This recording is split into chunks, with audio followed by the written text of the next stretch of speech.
ദൈവത്തിന്റെ അതിപരിശുദ്ധമായ നാമം മഹത്വപ്പെടുമാറാകട്ടെ. ദൈനംദിന അപ്പം എന്ന അനുദിന വചന ചിന്തയിലേക്ക് ഏവർക്കും സ്വാഗതം. ഇന്ന് രക്ഷയുടെ രചയിതാവ് എന്ന വിഷയത്തെ ആസ്പദമാക്കി ചില കാര്യങ്ങളെ നമുക്ക് ചിന്തിക്കാം. അതിനാധാരമായ ഒരു വാക്യം വായിക്കാം. എബ്രായർ 5-ാം അധ്യായം 9-ാം വാക്യം. അനുസരണം പഠിച്ച് തികഞ്ഞവനായി തന്നെ അനുസരിക്കുന്ന ഏവർക്കും നിത്യരക്ഷയുടെ കാരണഭൂതനായി തീർന്നു. നമ്മുടെ കർത്താവിന്റെ നാമങ്ങളിലൊന്നാണ് നിത്യരക്ഷയുടെ രചയിതാവ് അല്ലെങ്കിൽ നിത്യരക്ഷയുടെ കാരണഭൂതൻ എന്നത്. നിത്യരക്ഷ നിങ്ങൾക്ക് നൽകുവാൻ കർത്താവ് ഉത്സുകനാണ്.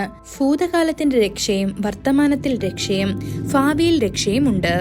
മനുഷ്യനെക്കുറിച്ച് ശാശ്വതമായ ഒരു ലക്ഷ്യമുണ്ടായിരുന്ന കർത്താവ് അവൻ രക്ഷയ്ക്കായി ലോക സൃഷ്ടിക്ക് മുൻപ് തന്നെ എല്ലാം പൂർത്തിയാക്കി. പ്രപഞ്ചത്തിന്റെ അടിത്തറയ്ക്ക് മുൻപ് തന്നെ അറുക്കപ്പെട്ട കുഞ്ഞാടായിരുന്നു അവൻ. കാൽവറി ക്രൂശുമുടിയിൽ വന്ന് ഹൃദയത്തിൽ വിശ്വാസത്തോടെ പറയുന്നവൻ, കർത്താവെ, നീ ക്രൂശിക്കപ്പെട്ടത് എന്റെ രക്ഷയ്ക്ക് വേണ്ടിയല്ലേ?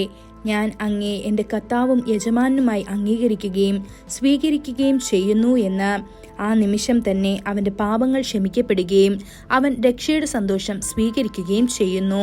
ഇതാണ് ഭൂതകാലത്തിന്റെ രക്ഷ. എന്നാൽ അവൻ രക്ഷ പ്രാപിച്ചു എന്നതിൽ നിൽക്കരുത്. ആ രക്ഷയുടെ പൂർണ്ണതയ്ക്കായി അവൻ എല്ലാ ദിവസവും പരിശ്രമിക്കണം. ഒരു വ്യക്തി മോശം പ്രാപിക്കുന്ന സമയം വളരെ ചൂടുള്ള വ്യക്തിയായിരിക്കാം. അവൻ ഉപവാസം ആചരിക്കുകയും അത്തരം കോപത്തിൽ നിന്ന് മോചനം ലഭിക്കാൻ പ്രാർത്ഥിക്കുകയും വേണം. ഇനി ഒരിക്കലും അത്തരം കോപത്തിന്റെ സ്വാധീനത്തിൽ ആയിരിക്കരുത്. അപ്പോൾ കർത്താവ് അവന് ക്രോധത്തിൽ നിന്ന് പൂർണ്ണമായ രക്ഷ നൽകും.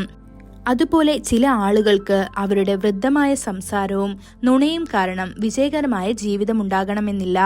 എന്നാൽ എല്ലാ പാപങ്ങളിൽ നിന്നും പൂർണ്ണമായി വിടുവിക്കപ്പെടാൻ അവർ പ്രാർത്ഥിച്ചാൽ വിശുദ്ധീകരണം ദൈവഭക്തിയോടെ പൂർണ്ണമാക്കാൻ കഴിയും. ഇതാണ് വർത്തമാനകാലത്തിന്റെ രക്ഷ. ഭാവിയിലെ രക്ഷയുമുണ്ട്. വിശുദ്ധ ഗ്രന്ഥം പറയുന്നു, എന്റെ നാമം നിമിത്തം നിങ്ങളെ എല്ലാവരും വെറുക്കും, എന്നാൽ അവസാനം വരെ സഹിച്ചു നിൽക്കുന്നവൻ രക്ഷിക്കപ്പെടുമെന്ന്. ഇത് മത്തായി സുവിശേഷം 10-ാം അധ്യായം 22-ാം വാക്യത്തിൽ കാണാൻ സാധിക്കും. നിങ്ങളുടെ രക്ഷയുടെ രചയിതാവും തുടക്കക്കാരനുമായ കർത്താവായ യേശുവിൽ നിങ്ങളുടെ എല്ലാ ആശ്രയവും അർപ്പിക്കുമ്പോൾ നിങ്ങളുടെ ആത്മീയ ജീവിതത്തിൽ വിജയികളാകാൻ അവൻ നിങ്ങളെ സഹായിക്കും. അപ്പോൾ നിങ്ങളുടെ രക്ഷ പൂർണ്ണമാകും. യേശു എന്ന പേരിന്റെ അർത്ഥം രക്ഷകൻ എന്നാണ്.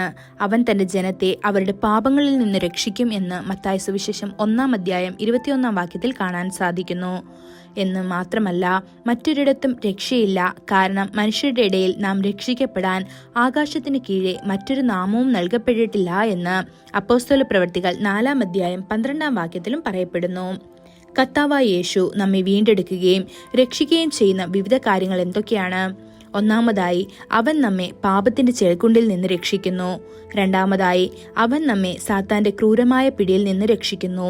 മൂന്നാമതായി, മാരകമായ ശാപങ്ങളിൽ നിന്ന് അവൻ നമ്മെ വീണ്ടെടുക്കുന്നു. നാലാമതായി, അവൻ നമ്മെ പാപകരമായ ശീലങ്ങളിൽ നിന്ന് രക്ഷിക്കുന്നു. അവൻ നമ്മെ എല്ലാ രോഗങ്ങളിൽ നിന്നും രക്ഷിക്കുന്നു.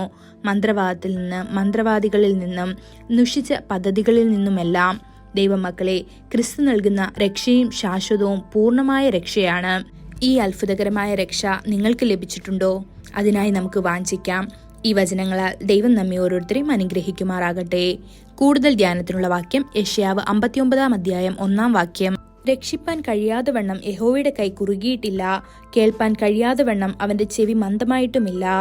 ഇന്നത്തെ ബൈബിൾ വായന രാവിലെ യോബ് 8, 9, 10 അധ്യായങ്ങൾ. വൈകുന്നേരം അപ്പോസ്തല പ്രവൃത്തികൾ 8-ാം അധ്യായം 26 മുതൽ 40 വരെയുള്ള വാക്യങ്ങൾ. ആമേൻ.